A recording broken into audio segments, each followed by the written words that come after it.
Hi there. My name is John Stevens. I'm pastor of Zion Lutheran Church in Oregon City, Oregon, and we are part of the ELCA. And welcome to Dollar Store Children's Sermons, where we take a look at the lectionary text and we tie them to an item from the Dollar Tree or the junk drawer or the kids' room or the garage.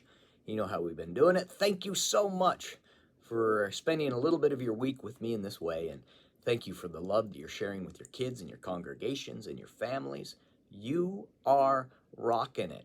And if you are as tired as I am this week, we are deep into Lent and having a couple of more things added to the schedules and all of that. Let me remind you that you are rocking it. Thank you for the work that you're doing. This is for the narrative lectionary, and we are still in Mark. We're going to be in Mark for a while, of course, and this is another one of those times where people keep trying to keep others away from Jesus.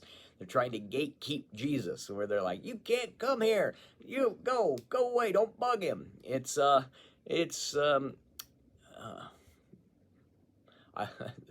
Blind Bartholomew, blind Bartimaeus. I think it's Bartimaeus. I'm going to have to go back and look. I don't have the text in front of me. And I was recording this earlier, and I'm like, So, yeah, let's just, we're going to do this. So workingpreacher.com, it's a great little thing. And now it's like, and the sun's shining. Yes, get the answer, please. I don't know why the voice just low. Yes, get the answer, please. I don't know why you put God's voice in this low. Hi. Anyway, so, but we're looking at where he is seeking Jesus out, and well-meaning people they say, get away from here. So the springboard that I am working with is I am going to talk about something that I'm thinking about things that we don't like or things we don't understand, and we are trying to stop someone from doing that. Like me, I know I don't like kale. I know, because I've eaten kale, and I've still alive to talk about it, but I don't like kale. And so we could have, there's kale, and someone goes to eat, no, don't eat that. You don't want to eat that. Or, I do not like to exercise. Jumping jacks? No, don't do any exercise. Don't do that. Don't do exercise. No. Or maybe it's even something I have no idea what's happening, where you could have an adult. Here we are. So you have an adult, or you could have a high school kid. You could have someone you have talked with. You've talked about doing this beforehand. And as you were talking, and as you're talking to the kids, you have an adult walk right by you and kind of walk up. And if you have a pulpit, they walk up and they get into the pulpit. Or maybe they walk back and by the altar and they're checking the altar out, or something where it's just a little bit one step off of normal, where you're like, wait a minute, I don't know about this. And it could be you go to stop them. You're like, no, don't go back there. You're not supposed to go back there. Don't do that. And someone else stands up and says, no, it's okay.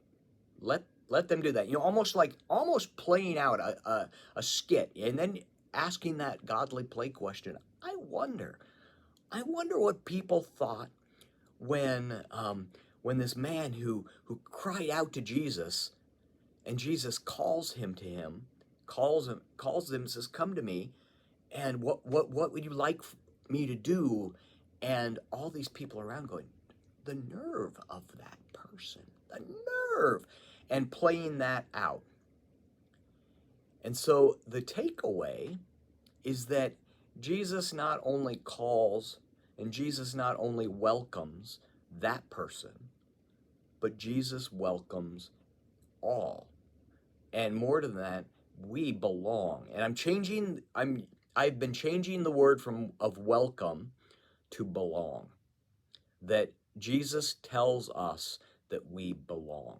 Welcome can be a loaded word, and we know that, and we could unpack that if you want, but because it's a loaded word, because many times when we say it, we don't mean it. all are welcome, and there's an asterisk, except for, and we read all of that into, except for our LGBTQIA. I rolled off a couple of extra consonants there. My tongue was not working. But we go, all are welcome, except for our brothers and sisters over there. And I say that in quotes because when we put folks over there, they all of a sudden are not our brothers and sisters, even though we care about them. So, belong. Sorry, I got on a little soapbox there. Let me get off. That's why I use the word belong. You belong at this table.